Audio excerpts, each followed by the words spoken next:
BPF तर्फबाट गोर्खा जनताको हितमा केही काम भएको छ र? एमएलए एमपी हुन केही विचार अहिलेको सिचुएसन हेर्दाखेरि एमपी बा एमएलए इलेक्सन म खेल्छु। बीपीएफ छोड्ने केही विचार छ क्या? म राजनीति पार्टी चेन्ज गर्दिन।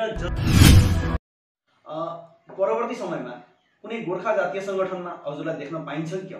जातीय संगठनमा एउटा मात्र काम, जुन काम गोर्खा जनताको हितमा हजुरले गर्नुपर्ने भयो भने हजुरको हातबाट हजुर के काम गर्न चाहनुहुन्छ? सर्वप्रथम ल्यान्ड राइट्सको कुरा। नमस्ते दर्शकवृन्द, एजी वेब टिभीमा हजुरहरूलाई स्वागत छ।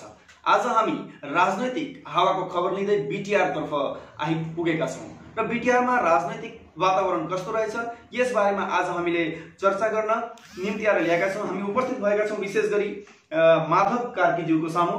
माधव कार्कीज्यू जो पूर्व सभापति आक्सु बीटीएडी क्षेत्रीय समिति लगायत गोर्खा समाजका एकजना प्रभावशाली राजनीतिक साथै पूर्व एमसीएलए वर्तमान हामीसँग उपस्थित हुनुहुन्छ। स्वागत छ कार्कीज्यू हजुरलाई एजी वेब टिभीको यस कार्यक्रममा। हजुर नमस्कार सबै दर्शकवृन्दलाई र एजी टिभीका सबै कर्मचारीवृन्दलाई। कार्कीज्यू विशेष गरी आज राजनैतिक हावा गरम छ बीटीएडीमा। यी विषयमा चर्चा गर्ने अघि नै पहिले म गोर्खा समाजको जुन आज जल्दोबल्दो विषय हो त्यो 6 नम्बर दफालाई लिएर विभिन्न महलमा धेरै चर्चाहरू भइरहेको छन्। केही दिन अघि भास्कर दाहालज्यूले पनि आफ्नो मन्तव्य राख्दै भन्नुभएको थियो कि समुज्जल भट्टाचार्यलाई उहाँले धन्यवाद दिनुभएको थियो यस विषयमा कि हामीलाई कुनै अप्ठ्यारो पर्दैन 6 नम्बर दफालाई भनेर। र यस विषयमा हजुरको भनाइ के छ? 6 नम्बर दफालाई लिएर हजुरको मन्तव्य कस्तो हुन्छ? हाम्रो आफ्नै परिचय छ, हामी गोर्खा जाति। 6 नम्बर दफा आसुले एग्रिमेन्ट गरेको कम्युनल संगठन हिसाबले आसु हो, एसामिसको संगठन, एप्सु बोडोको संगठन, आक्सु हाम्रो गोर्खाको संगठन। र यो दफाले भास्कर दाहालले वा कसले के भन्छ म त्यो खोज्न जान्न। हामी यहाँको रैथाने हो र हामी आज 1985 मा कांग्रेसले उसको बेनरमा सबैलाई ल्याउनलाई, आसुलाई पनि ल्याउनलाई चुक्ति गर्यो, आसाम चुक्ति र आसुको फेभरमा गर्यो। र आज बीजेपी गभर्नमेन्टले त्यसलाई इम्प्लिमेन्टेसन गरेर वा त्यसलाई संशोधन गरेर लागू गर्न खोज्दाखेरि गोर्खाहरूलाई पर राख्नु गयो भने यो बीजेपी गभर्नमेन्टको सबैभन्दा ठुलो गल्ती हुन्छ। किनभने जुन पार्टी आउँछ उसले उसको फेभरमा लान खोज्छ र यो ठीक हुँदैन। गोर्खाहरू यहाँको रैथाने हुन् र गोर्खाको विषयमा 6 सिड्युलमा जुन चाहिँ भनिएको छ 6 नम्बर दफामा आसाम चुक्ति अनुसार आसाममा बस्ने मानिसहरूले दोखमा मेखला चादर लगाउनु पर्छ, बिहु गम्छा हुनुपर्छ र हामी गोर्खाको आफ्नै परिचय छ। हाम्रो ढाका टोपी छ, हामी टुपी राख्छौँ, हामी आफ्नै भाषा बोल्छौँ र नि म चाहिँ भन्छु 6 नम्बर दफामा हामीलाई इफेक्ट पर्दैन। यदि बीजेपीले गोर्खालाई त्यहाँबाट निकाल्न खोज्यो भने यो बीजेपी सरकारको आफ्नो रणनीति हुन्छ र त्यो रणनीतिलाई मेरो वा हाम्रो जुन चाहिँ गोर्खाको सामाजिक सङ्गठनहरू छन्, एनजिओहरू छ, सबले त्यसलाई मुँहतोड जवाब चाहिँ बीजेपीलाई दिनुपर्ने हुन्छ। 6 नम्बर दफाले कुनै अप्ठ्यारो सिचुएसन ल्याएको खण्डमा हजुर बलिष्ठ आवाज उठाउन तत्पर हुनुहुन्छ भोलिको दिनमा गोर्खा जनसाधारणको पक्षमा? एकदम तत्पर छु। म त यति पनि तत्पर छु, आज 6 नम्बर दफाको एगेन्स्टमा यदि हामीले हाइकोर्ट नभएर सुप्रिम कोर्टमा यसको एपिल गरेपछि गभर्नमेन्टले त्यो केसलाई पेन्डिङ राखेर गोर्खाहरूको विषयमा फेरि छानबिन गरेर जुन चाहिँ 1886 को भूमि ऐन छ ब्रिटिसको टाइमको र 1947 मा शिलङ आसाम माने उसलाई केन्द्रबिन्दु गरेर शिलङमा लिएको रेजुलेसन छ ट्राइबल एक्ट बनाउँदाखेरिको, 6 सिड्युल एरिया बनाउँदाखेरिको। आज जुन 6 सिड्युल एरिया छ माने नर्थ इस्टमा आसाममा 3वटा छ, मिजोराममा 3वटा छ, मेघालयमा 3वटा छ, त्रिपुरामा 1वटा छ, टोटल 10वटा काउन्सिल छ र सबै ठाउँमा ट्राइबल एरियामा हामी प्रोटेक्ट छौँ र आसाम गभर्नमेन्टले पनि भर्खर पनि डिक्लेयर गरेको छ। घरिघरि त्यहाँ ट्राइबल उसले हामीलाई दमन गर्न खोज्छ।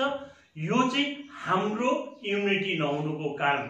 गोर्खाहरू सबै युनिटी हुनुपर्छ र एउटै ब्यानरमा बस्नुपर्छ, नभए भोलिको दिनमा सानो सानो धमिरा लागे जस्तै हाम्रो जातमा धमिरो लगाएर सस्तो राजनीतिमा हामी फसिएर भोलिको दिनमा जातिको अस्तित्व हराउन पुग्छ। गोर्खा युनिटी एउटा गोर्खा जुन एकताको कुरा गर्नुभयो, आज एकताको प्रसङ्गमा गोर्खा एकताको प्रसङ्गमा हजुर के भन्न खोज्नुहुन्छ? किन एकता नभएको होला गोर्खा समाजमा? हेर्नुहोस्, एकता नभएको कारण मुख्यतः अनइम्प्लोइड हो। सोर्स जब हुँदैन ऊ कोही सोच दिनेवालाको पक्षमा जान्छ र म चाहिँ अनुरोध गर्न चाहन्छु, सोर्स भन्दै सर्वोच्च हाम्रो हुन सक्दैन। सर्वोच्च हाम्रो हुन सक्दैन, उसले हामीलाई सोच दिन सक्छ, त्यसको लागि उसलाई म मेरो स्वाभिमान बेच्न सक्दिनँ। र राजनीतिमा के हुन्छ भने सधैँ दुर्बल मान्छेलाई आफ्नो पक्षमा ल्याउने कुरोहरू आउँछ र गोर्खा समुदायलाई म अनुरोध गर्न चाहन्छु, आफ्नो फाइदा सबैसँग लिने, फाइदा भन्ने कुरा त्यो होइन, हाम्रो गभर्मेन्टको राइट्स हो, हामीले पाउनुपर्ने सुविधा हो। त्यो पाउनलाई हामीले कुनैमा छापमोल लाउनु पर्दैन, हामीलाई ब्रान्ड लगाउनु पर्दैन, कुनै कङ्ग्रेसको, कुनै बिजेपीको, कुनै बीपीएफको, कुनै एजिपीको ब्रान्ड लाउनु पर्दैन। हाम्रो जुन चाहिँ राइट्स हो हामीले पाउनुपर्छ र गोर्खा समुदायको सम्पूर्ण लिडरहरूलाई, जो चाहिँ होलिडे लिडरहरू छन्, उहाँहरूलाई चाहिँ माने आइतबार मिटिङ वा शङ्करदेवको तिथिको दिन मिटिङ भन्ने उहाँले छुट्टी पाउनुहुन्न। त्यो मान्छेहरूले पनि सोच्नुहोस् जे जातिलाई तपाईँको जागिर र तपाईँको परिवार छोराछोरी भन्दा पनि ठुलो खाँचो छ र तपाईँहरूले सबैले जाति गठन प्रक्रियामा चाहिँ युनिटी भएर डेभलपमेन्टको साथसाथ जाति गठनमा एक भइदिनुहोस्। तपाईँ जुन ब्यानरमा बसे पनि बस्नुहोस्, जातिको कुरामा चाहिँ युनिटी भएर काम गर्न सकिएन भने आज 1886 को ब्रिटिसको लो, त्यहाँदेखि 1947 सनको भारतको लो र आज यी काउन्सिलहरूको लोले कहाँ फरक ल्याउँदैछ त भनी भोलिको दिनमा हामीलाई अलिक माने विभिन्न उसले डाइभर्सन 6 नम्बर दफा भन्दै आज हामीलाई आसामको आसु संगठनलाई नेतृत्व दिने वा आसामिज बुद्धिजीवीहरूले हामीलाई डाइभर्सन गर्न खोज्दैछ। अर्थात् डाइभर्सन गरेर पोलिटिकल पार्टीहरूमा जोइन गराउनु खोज्दैछ। त्यो जोइन गराएर भोलि हाम्रो अस्तित्व त्यहाँ नराखेर त्यो पार्टीको अस्तित्व राख्न जान्छ र हामी जोइन हुने, तर पार्टीको जातिको अस्तित्व चाहिँ सबै ठाउँमा उच्च राख्न हुन म सबलाई आह्वान गर्छु। हजुर काकीज्यू, अर्थात् डिभाइड एन्ड रुल पोलिसी चल्दैछ। ठिकै छ। अब वर्तमान बीटीआरमा राजनैतिक हावा कस्तो प्रकारको छ र विशेष गरी गोर्खा जनसाधारणले, हजुर गोर्खा जनजातिको एकजना लिडर हिसाबले गोर्खा जनसाधारणले कस्तो रणनीति अपनाउँदा भोलिको दिनमा हामी यसमा सुरक्षित हुन्छौँ र सफल हुन्छौँ भन्ने हजुरको विचार छ? हावा राम्रो छ, जुन हावाले चाहिँ हामीलाई हाम्रो अस्तित्व बचाउने एउटा मौका दिँदैछ। त हामीले यो टाइममा भुल गर्न चाहिँ गल्ती हुन्छ, किनभने हामी विभिन्न राजनीतिक दलहरू छन्, बीपीएफ, बीजेपी, कांग्रेस र यूपीपीएल भनेर नयाँ दलहरू आएका छन् र यसमा हामी कम्ती छौँ। कम्ती भन्दा पनि हामी लगभग 1.5 लाखदेखि 2 लाख भोटर छौँ, पर्फेक्ट 1.5 लाख भोटर छौँ।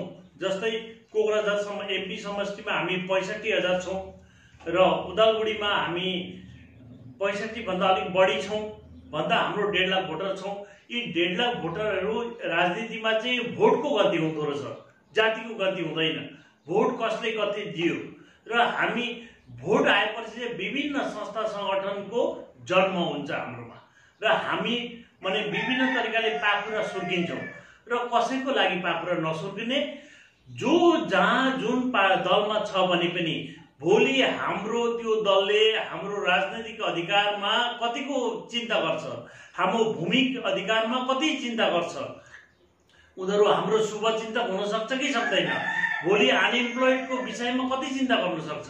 र त्यो हिसाबमा म चाहिँ एउटा कुरो, म आफू पनि एउटा राजनैतिक दलमा हुनाले गर्दाखेरि हामीले एउटा काम गऱ्यौँ यसपालि, जुन चाहिँ काममा चाहिँ ट्राइबलको ल्यान्ड हामीले किन्न सक्दिनौँ भनेर एउटा मान्छेमा उठ्यो र मैले 2टा प्रमाण गरिदिएँ र त्यो प्रमाण भयो बोडोको, देरासा ब्रह्म को माटो कोक्राझार टाउनको कृष्ण नेवारको नाममा ट्रान्सफर र एउटा खास माटो शशीपुरको जुन माटो इन्डो नेपाल भुटान ट्रिटी अनुसार 3 किलोमिटरमा कुनै माटो रेजिस्टर हुँदैन र पदम बहादुर छेत्रीको नाममा माटो नामदारी गराइदिन सकियो, सफल भयो। र हामीले भूमि राइट्स, राजनीति राइट्स र अरू जुन चाहिँ हाम्रो अनइम्प्लोयको राइट्सहरू छ र भोलिको दिनमा हाम्रो साधारण ग्यारेन्टी जस्तो हिँड्न सक्छ, त्यो दललाई चाहिँ हामीले समर्थन दिन असल हुन्छ। हजुर, राजनैतिक चर्चा परिचर्चा हजुर कुनै एउटा दलमा हुनुहुन्छ, यो समष्टि विशेष गरी हजुर जुन समष्टिमा हुनुहुन्छ अहिले एट प्रेजेन्ट, यो समष्टिमा वर्तमान हावा कस्तो प्रकारको छ भन्ने हजुरलाई के लाग्दछ? हजुर, यहाँ हावा चाहिँ के छ भने राजनीतिमा बीपीएफले सिधै पास गर्छ। कसरी पास गर्छ भन्दाखेरि यहाँको टोटल भोटरको 50% बोडो भोटरको 30 देखि 40% बीपीएफमा आउँछ र नन बोडो भोटरमा अलिकति केही पर्सेन्ट हिरा शरणियाको भोटमा जान्छ र अरू बीपीएफमा आउँछ। जस्तै राजवंशी भोट आकार सुवेरले बीपीएफलाई खुल्लै समर्थन गरेको छ। आशा वा सन्थाल स्टुडेन्ट युनियन र आक्सु वा हाम्रो गोर्खा भोटरहरूले पनि हाम्रो भूमि राइट्सको कुरालाई मध्यनजर राखेर भोलिको राजनैतिकमा के हुन्छ, तर हाम्रो राजनैतिक सुरक्षाको लागि चाहिँ बीपीएफ नै सही हो भनेर भन्न खोजेका छन् र भनेका छन्। यूपीपीएलले चाहिँ के भन्दैछ भने उनीहरू गभर्नमेन्टमा आएपछि प्रमोद बोर्डले के भन्दैछ, पहिला चाहिँ ट्राइबलको भूमि रक्षा गर्ने, भूमि नीतिमा चाहिँ धेरै ध्यान दिने र ट्राइबलको सुरक्षाको लागि मात्रै चिन्ता गर्ने भन्ने कुरो राखेको छ।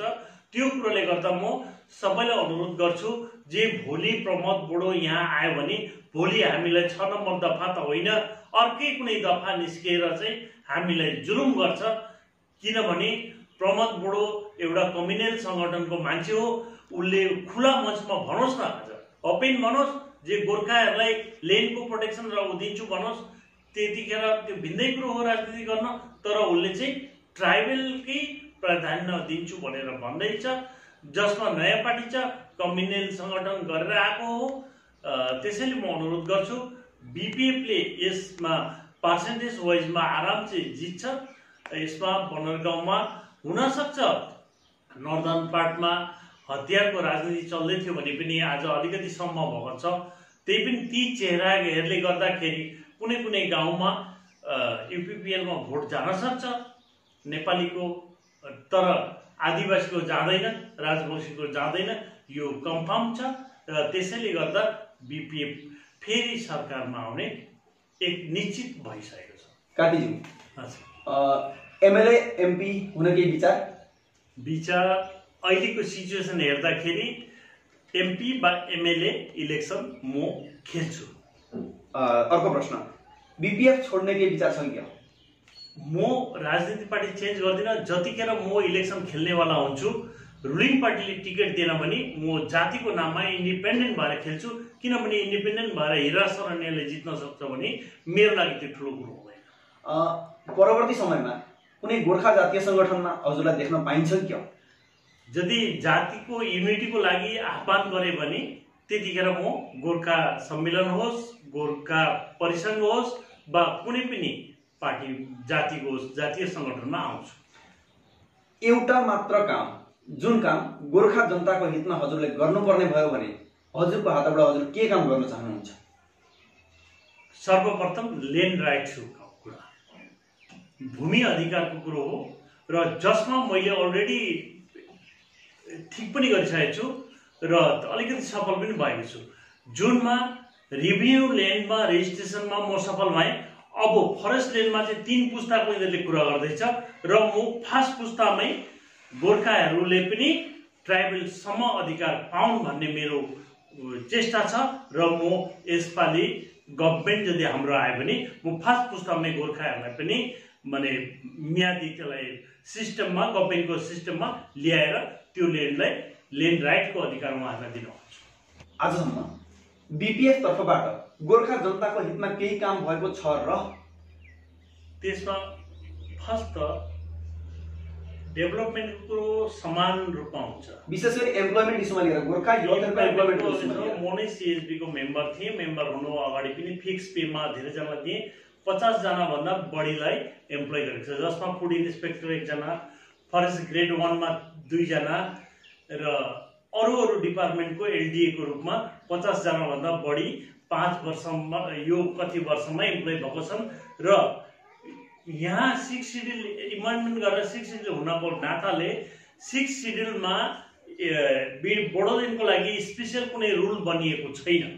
र त्यसमा मैले बीटीसी को चिफ हाग्रामा र मेरो बोर्डमा बसेर एउटा शिथिलमा ल्याएर 60-40 एसटी लाई जहाँ मेघालय मिजोरम अरू 6 सिड्युलमा 90% रिजर्भ छ एसटी को, र यहाँ 60% रिजर्भ गरेर 70% रिजर्भ गरेर 30% नन एसटी को लागि रिजर्भ राखिएको छ। र त्यो मुताबिक लास्ट अस्ति मेडिकलको डिपार्टमेन्टमा हाम्रो छोरा छोरी बा हाम्रो मान्छेहरूले 12 जनाको इम्प्लोय लास्ट एपोइन्टमेन्टमा भयो र 50 जना भन्दा धेर गोर्खा युथ बा उसले इम्प्लोय भेटेका छन्। र अरू पनि मैले आफ्नो साइडबाट यो 50 जना भन्दा धेर भन्नुभयो, यो 5 वर्षमा कि 17 वर्षमा? यो 5 वर्ष। 5 वर्षमा हजुर एकजना गोर्खा समाजका पहुँच भएका लिडर मानिन्छ समग्र असमभित्रमै। यसमा हजुरको व्यक्तिगत तर्फबाट केही विचार युथहरूलाई लिएर, अनएम्प्लोइड युथहरूलाई लिएर? हजुर, हेर्नुहोस्, इम्प्लोयमेन्टको लागि अप्ठ्यारो छ, किनभने फर्स्ट रिटेन के हुन्छ र पोलिटिकल कारणहरू पनि हुन्छ, र जसमा हाम्रो नानीहरू मेरिटमा आउनु बहुत साह्रो परेको छ। रिजर्भ कोटामै लिएर आउनु परेको छ उनीहरूलाई। र अरू इम्प्लोयमेन्टको एज ए होल इम्प्लोय गर्नुको लागि हामीले विभिन्न ग्रुप बनाएर, चाहे गोर्खा सम्मेलनको अन्डरमा होस्, चाहे आक्सुकोमा होस्, चाहे सेल्फ हेल्प ग्रुपको उसमा होस्, उसमा यदि ट्राई गर्यो भने म व्यक्तिगत मेरो एनजिओबाटै म हेल्प गर्नेछु। 1 देखि 2 लाख रुपियाँ सबै डिस्ट्रिक्टमा युथहरूले काम गर्न ट्राई गर्नु पर्यो, ट्रेनिङ गर्नु पर्यो। हामीसँग कुनै ट्रेनिङ छैन, कुनै केही छैन। गभर्नमेन्टले त पैसा अलिकति दिन्छ हामीलाई, पैसा दिएपछि हामी त्यसले पार्टी खान्छौँ, के खान्छौँ, र 50% भन्दा पनि कमी रहन्छ। अनि नानी बिमारी हुन्छ, छोराको एडमिसनको कुरा आउँछ एकजनाको, अनि त्यो भेनिस हुन्छ। अर्थात् हजुरले युथहरूलाई एउटा ग्रुप हिसाबले 2 लाख रुपियाँको सहयोग राशि प्रदान गर्न तत्पर हुनुहुन्छ? हजुर, म तयार छु। के कामको लागि? के काम? कुनै पनि अब हाम्रो समाजमा गाई पाल्ने, बाख्रा पाल्ने यस्तै छ हाम्रोमा। कमर्सियल उसमा जाने कम्ती छन्। यदि कमर्सियलमा जान्छन् भने पनि उदालगुडी, बाक्सा, चिराङ, कोक्राझारबाट कसैले गरून्, म उसलाई मिनिमम व्यक्तिगत तौरमा 20,000 देखि 50,000 पर्सनल उसमा दिन्छु। र अरू ग्रुप हिसाबमा पनि 1 देखि 2 लाख रुपियाँ दिएर त्यसलाई इम्प्लोयमेन्ट हुनुको लागि म यो धेरै खुसीको खबर हो, किनभने आज अनएम्प्लोयमेन्टले यस्तो एउटा अवस्था क्रिएट गरेको छ। यस्तो समयमा माधव कार्कीजीले जुन घोषणा गर्नुभएको छ, हाम्रो युथहरूले यसलाई मध्यनजर राख्दै आज स्किल डेभलपमेन्ट इन्डियाको तर्फबाट त्यस्ता ट्रेनिङहरू पनि गर्ने व्यवस्था गरिएको छ, जसमा एनिमल हस्बेन्ड्रीका ट्रेनिङहरू हुने गर्दछन्। हजुरहरूले यो 40 दिनको ट्रेनिङ हालैमा हुँदैछ, त्यसमा एटेन्ड गरेर कार्कीज्यूसँग आएर हजुरहरूले वार्तालाप गर्न सक्नुहुनेछ। अगर ग्रुपमा आउने हो भने 2 लाखसम्मको सहयोग राशि, साथै व्यक्तिगत रूपमा आउनु भने 20 बाट 30 हजारसम्मको सहयोग राशि हजुरले बाख्रा पालन होस्, गौ पालन होस्, कुखुरा पालन होस् इत्यादि विभिन्न काममा हजुरहरूले उहाँसँग चर्चा गर्न सक्नुहुनेछ। र एउटा हजुरहरूलाई राम्रो खबर कार्कीज्यूले दिनुभएको छ। हजुर र कार्कीज्यू, बहुत राम्रो चर्चा भयो आज। विशेष गरी बीटीएडी को इलेक्सनको माहौल एउटा लाई पछ्याउँदै हामी एजी वेब टिभी को टोली आज हजुरको घरसम्म आइपुग्यौं। फेरि पनि कुनै अनुष्ठानमा हजुरलाई यसै गरी भेट हुने आशाले आजलाई यति नै, धन्यवाद।